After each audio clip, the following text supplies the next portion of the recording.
어머니의 웃음소리가 추석 상차림 위로 날카롭게 울려 퍼졌다. 작게 웃는 게 아니었다. 모두의 젓가락을 멈추게 하는 큰 소리로 터져나오는 웃음. 너는 언니처럼 집 하나 가질 수 없을 거야. 어머니는 마치 온 식탁이 듣기를 바라는 듯 말했다. 이모는 음식을 씹다 멈췄고 사촌은 접시만 내려다봤다. 그리고 민지 언니는 그 자리에 앉아 입가에 그 익숙한 비웃음을 띠고 있었다. 영원히 가난할 테니까 이민지 언니가 덧붙였다. 마치 명백한 사실을 말하듯. 나는 반박하지 않았다. 변명하려 들지도 않았다. 그저 미소 지었다.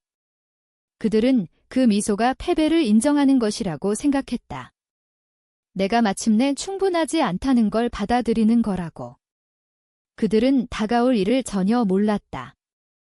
몇 주 후, 그들의 차가 내 집 진입로에 나타났다.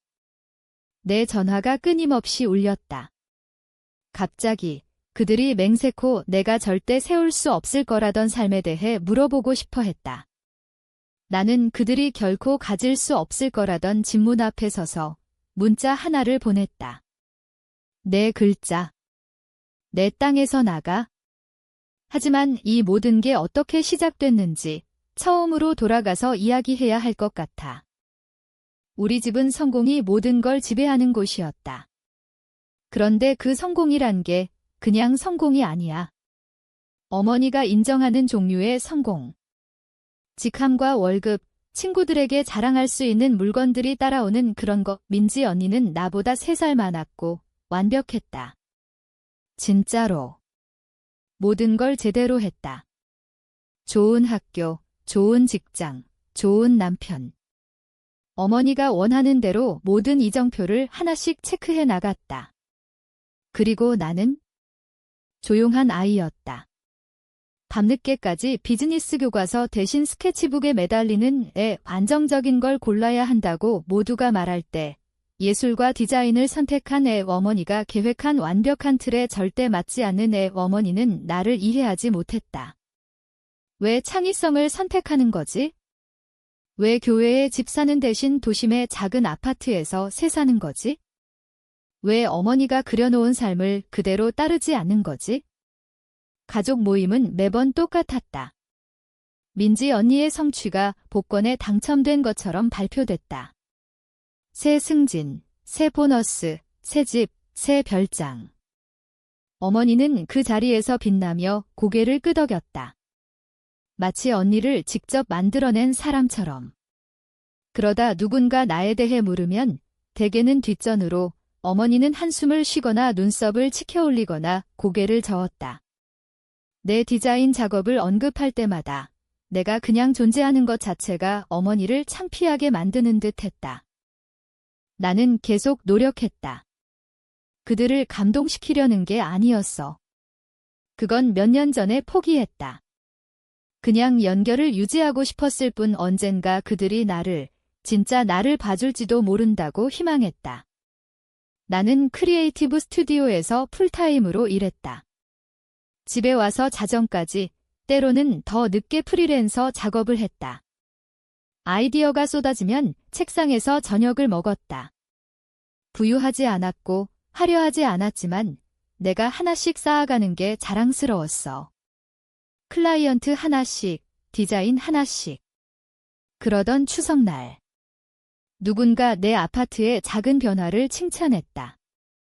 내가 직접 페인트 칠하고 선반을 달았어. 별거 아니었지만 어머니는 세상에서 제일 재미있는 농담처럼 웃었다. 그때 그 말이 나왔다. 너는 언니처럼 집 하나 가질 수 없을 거야. 그리고 민지 언니가 그 눈빛을 보냈다. 어렸을 때부터 나에게 던지던 그 눈빛. 가족 안에서 내가 어디쯤 있는지 정확히 상기시켜주는 그거. 야망이 없어 어머니가 이모에게 속삭인 적 있었다. 내가 못 들을 줄 알았지만 들었다. 모든 걸 들었어. 고생을 선택하는 거지. 민지 언니가 또 다른 날 말했다. 내 창의성을 짓밟을 법한 회사 일을 거절했을 때, 하지만 진짜는 이거야. 나는 그들의 성공 버전을 원하지 않았다. 내 버전을 원했다. 그날 밤은 달랐다. 처음으로 그 익숙한 아픔이 느껴지지 않았다. 내 선택을 설명하거나 변호할 필요가 느껴지지 않았다. 대신 내 안에 무언가 안착하는 게 느껴졌다. 조용하고 안정된 무언가. 왜냐하면 깊숙이 이미 무언가 변화가 시작됐으니까. 그날 밤 집으로 운전하며 그들의 말이 머릿속에서 반복됐다. 영원히 가난할 테니까 마치 내 미래를 이미 결정지은 듯. 하지만 고속도로와 아파트 사이 어딘가에서 무언가 딸깍 소리를 냈다. 화가 나지 않았다. 화는 어떻게 다루는지 알았으니까. 이건 달랐다. 명확함이었다. 차를 세우고 잠시 앉아 있었다. 그리고 깨달았다. 예전처럼 상처받지 않았다. 짓눌리거나 굴욕당하지 않았다.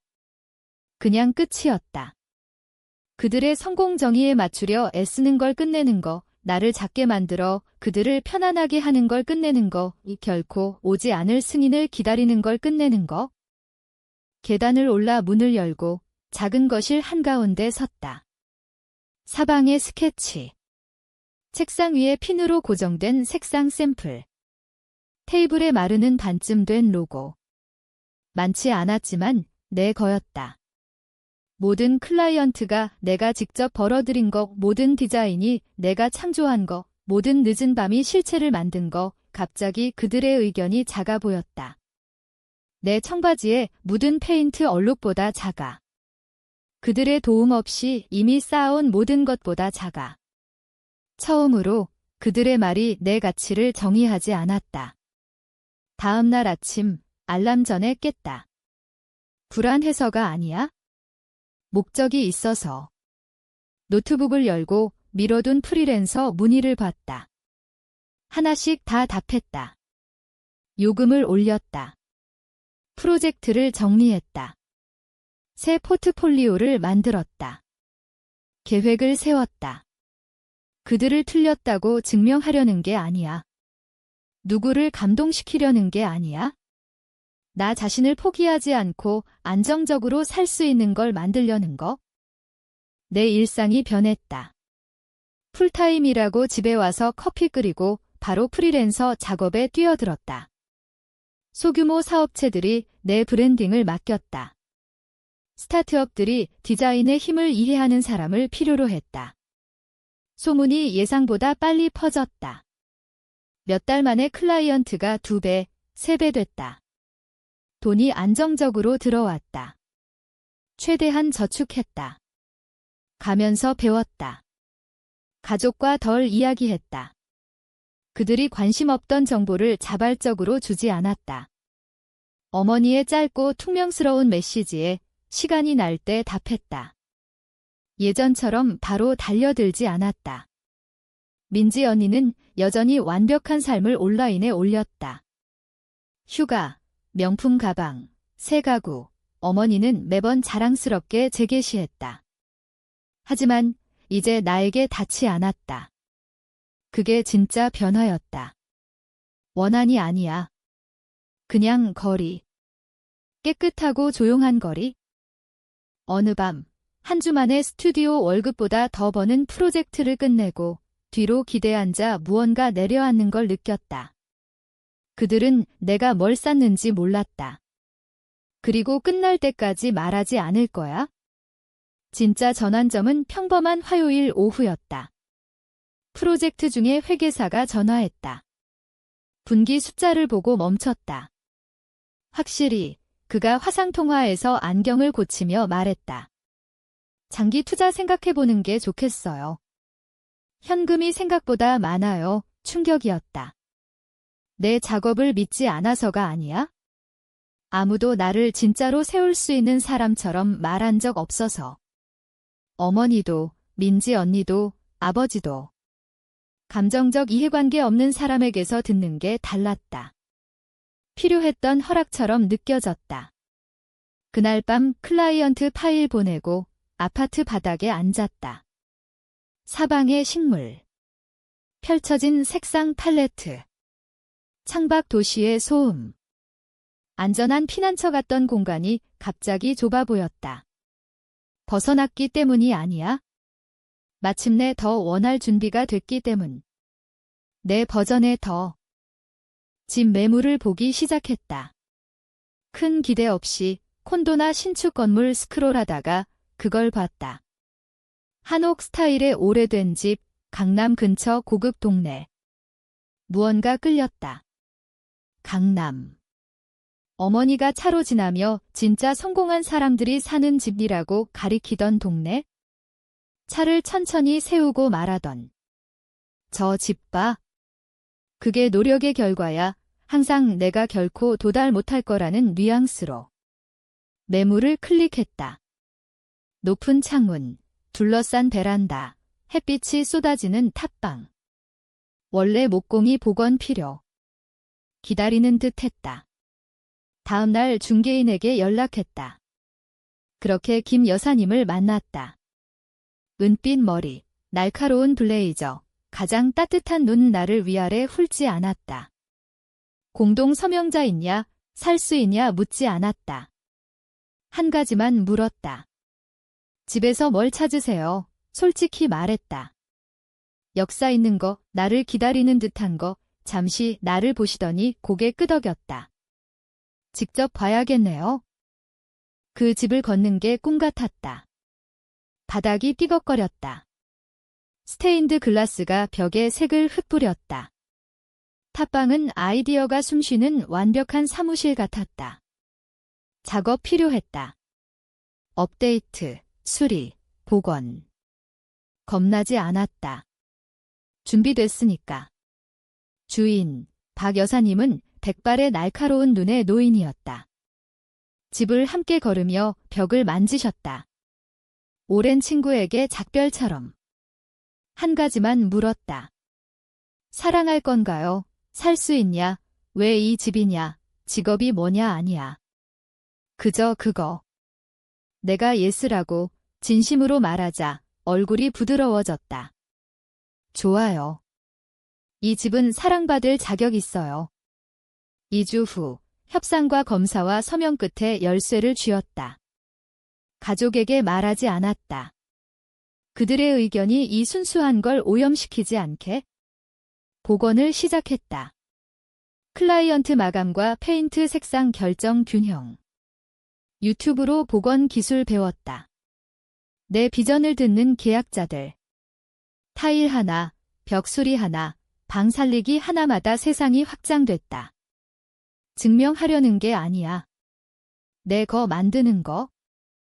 복원이 토요일 아침 끝났다. 공기가 가벼운 완벽한 날 맨발로 모든 방 걸었다. 바닥 따뜻. 주방의 새 페인트 냄새. 탑방의 아침 햇살, 스테인드 글라스 색 흩뿌림. 처음으로 완전히 안착됐다. 끝난 게 아니야. 그냥 안착. 오랜 세월 쟁취한 나 버전으로. 조용히 이사했다. 발표 없음, 포스트 없음. 나와 상자, 나를 이해하는 집, 빌트인 선반의 스케치북, 벽난로 위에 좋아하는 프린트, 베란다에 서서 하늘 어두워질 때까지. 2주 후 전화가 시작됐다. 어머니 먼저. 목소리 의심과 불신 사이. 언니가 내가 집 샀다고 사람들에게 말하고 다닌다고. 진짜야, 그거였다. 축하 아니야. 기뻐하는 거 아니야? 비난. 진짜야. 어디? 강남 근처, 침묵. 무겁고 충격받은 침묵. 머릿속에서 처리하려 애쓰는 게 들렸다. 마침내 한숨. 불가능해. 그 말은 추석 웃음보다 더 아팠다. 내가 거짓말한다고 진심으로 믿었으니까. 내가 성공하는 건 그녀 현실박이라 불가능하니까. 그러다 갑자기 딸인 걸 떠올린 듯 주소 보내.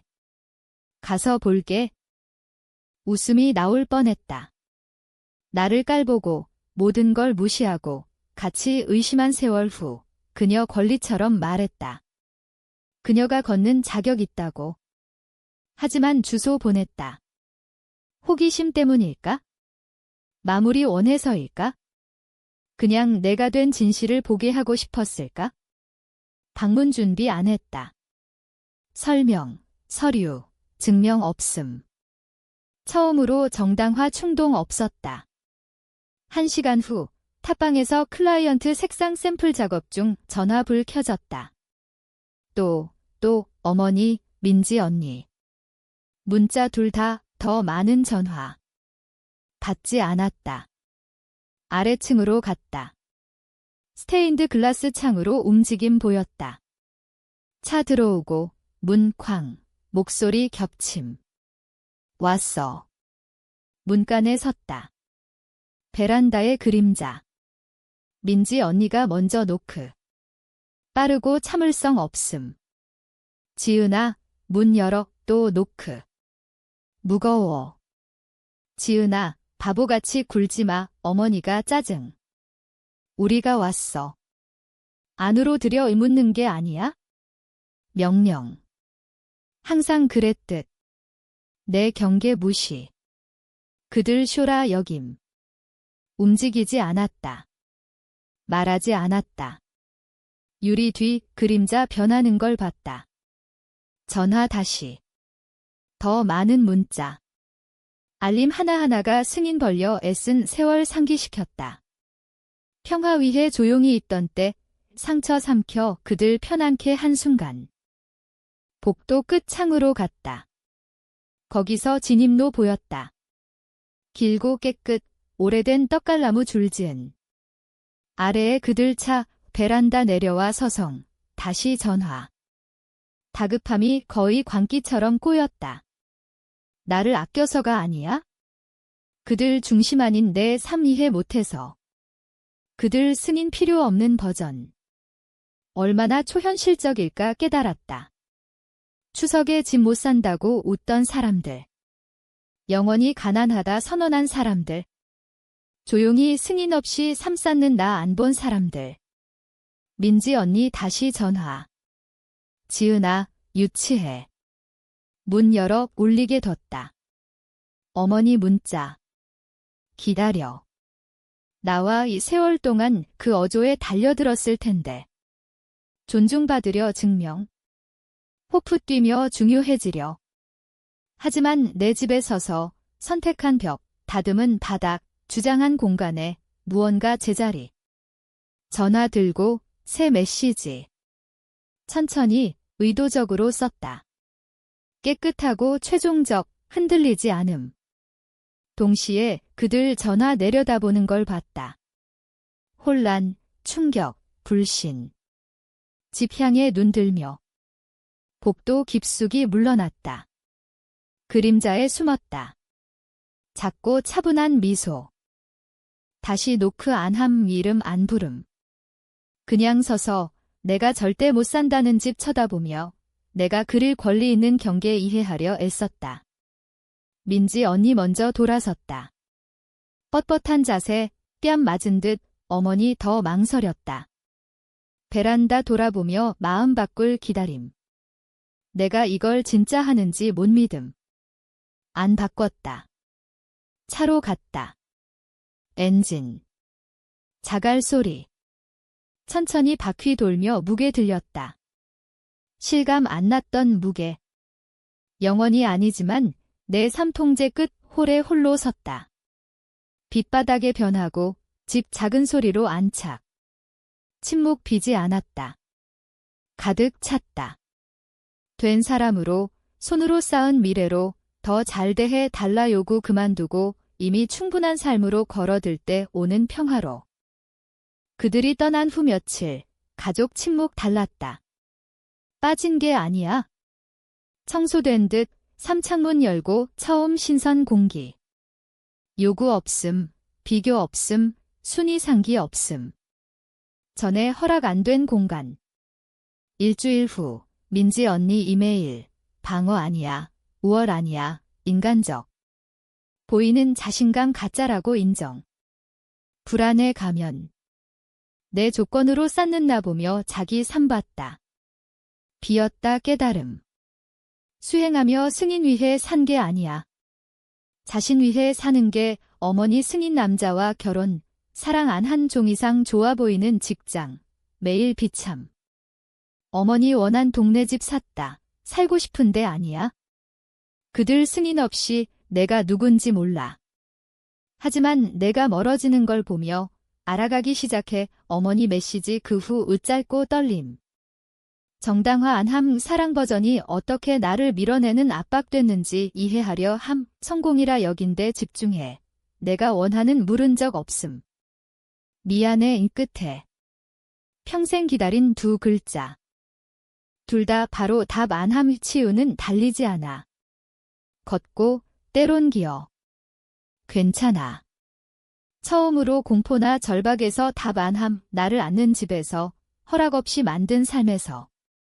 마침내 답할 때 다시 가까워질 약속 안 함. 용서 다 됐다고 안 함. 솔직과 경계 약속. 처음부터 다시 시작할 관계 공간. 그게 새 시작의 충분. 이 이야기가 가르친 게 있다면 경계는 사람 막는 벽 아니야.